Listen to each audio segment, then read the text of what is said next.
जब जब धरती पर अधर्म का बोलबाला हुआ, जब जब धर्म की रक्षा संकट में पड़ी, तब तब भगवान ने अवतार लेकर संसार का कल्याण किया। आज हम बात करेंगे उस पावन रात की जब कारागार की अंधेरी कोठरी में देवकी की कोख से भगवान विष्णु ने श्री कृष्ण के रूप में अवतार लिया और यशोदानंदलाल बनकर गोकुल में पले बढ़े। यह है जन्माष्टमी की अद्भुत कथा, जो सिर्फ एक त्योहार नहीं बल्कि आस्था, प्रेम और धर्म की विजय का प्रतीक है। नमस्ते, स्वागत है हमारे चैनल रियल हिंदी स्टोरी।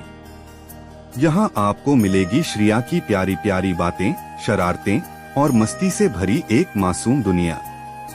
अगर आपको बच्चे पसंद हैं और आप मुस्कुराना चाहते हैं तो चैनल जरूर सब्सक्राइब करें। श्री कृष्ण जन्म का पौराणिक प्रसंग। कंस का अत्याचार। मथुरा के राजा उग्रसेन के पुत्र कंस ने अपने पिता को बंदी बनाकर सिंहासन हथिया लिया। वह अत्याचारी, अहंकारी और क्रूर था।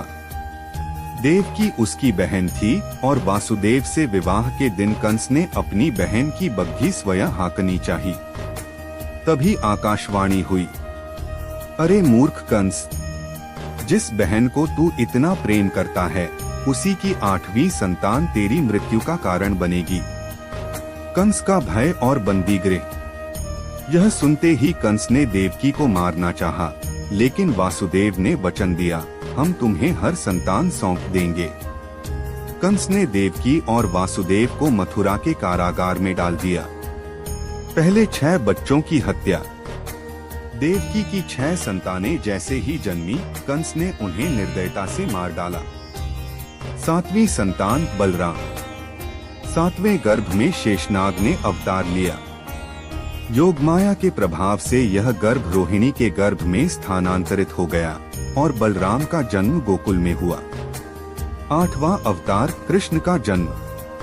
अंतः भाद्रपद माह की कृष्ण पक्ष की अष्टमी की रात, आधी रात के समय जब चारों ओर वर्षा हो रही थी, कारागार में भगवान विष्णु ने चतुर्भुज रूप में प्रकट होकर कहा, वासुदेव, देवकी, मैं विष्णु हूँ, तुम्हारे पुत्र के रूप में आया हूँ।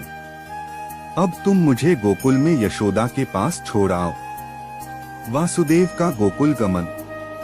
कारागार के द्वार स्वतः खुल गए, पहरेदार सो गए और वासुदेव टोकरी में बालक कृष्ण को लेकर यमुना पार करके नंद बाबा के घर पहुँचे। वहाँ यशोदा के पास कन्या थी, जिसे वासुदेव ने कारागार में लाकर देवकी के पास रख दिया। योगमाया का अद्भुत चमत्कार।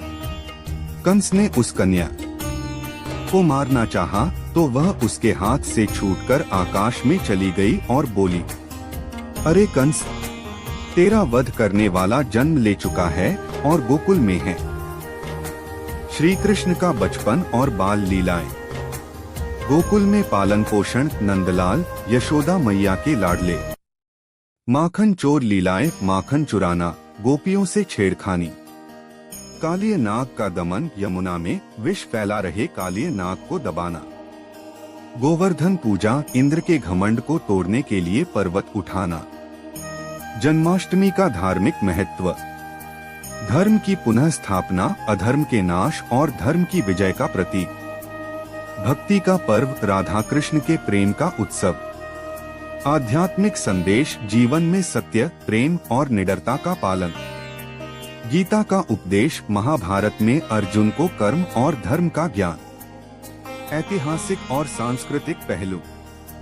जन्माष्टमी वैदिक काल से मनाई जा रही है। भारत के विभिन्न राज्यों में इसकी अलग अलग परंपराएं। मथुरा और वृंदावन में झांकियां और रासलीला। महाराष्ट्र में दही हांडी। गुजरात में माखन मटकी प्रतियोगिता। जन्माष्टमी की परंपराएं। उपवास और व्रत, भक्त दिन भर उपवास रखते हैं। मध्यरात्रि पूजा, ठीक 12 बजे श्री कृष्ण का जन्मोत्सव मनाया जाता है। झूला सजाना, भगवान को पालने में झुलाना। भजन कीर्तन, हरे कृष्ण हरे राम के भजन। जन्माष्टमी हमें यह सिखाती है कि चाहे परिस्थितियां कितनी भी कठिन क्यों न हो, धर्म और सत्य की हमेशा जीत होती है। श्री कृष्ण का जीवन हमें प्रेम, करुणा, साहस और कर्तव्य पालन की प्रेरणा देता है। इस पावन दिन पर आइए हम भी अपने भीतर के अंधकार को मिटाकर ज्ञान, प्रेम और भक्ति का प्रकाश फैलाएं।